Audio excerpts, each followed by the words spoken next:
CBSE बोर्डमध्ये व्याकरण हे त्यातला एक विभाग जो आहे हा शब्दांच्या जातीचा आहे। आता शब्दांच्या जात म्हटल्यानंतर आपल्याला एकूण 8 प्रकार आठवतात, विकारी आणि अविकारी। विकारीमध्ये नाम, त्याचे 3 प्रकार आहेत, सामान्य नाम, विशेष नाम आणि भाववाचक नाम। सर्वनाम आपण 2 प्रकारचे शिकतो, प्रश्नवाचक आणि पुरुषवाचक। पुरुषवाचक मध्ये प्रथम पुरुष, द्वितीय पुरुष आणि तृतीय पुरुष। याच्यामध्ये तुम्हाला इंग्लिशमध्ये जसं तुम्ही शिकलात फर्स्ट पर्सन, सेकंड पर्सन आणि थर्ड पर्सन।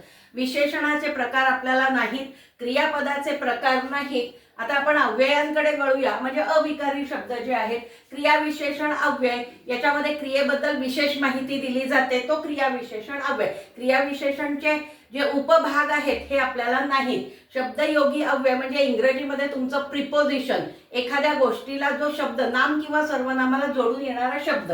उभयान्वयी अव्यय, 2 शब्द किंवा 2 वाक्यांना जोडणारा शब्द हा उभयान्वयी अव्यय आहे।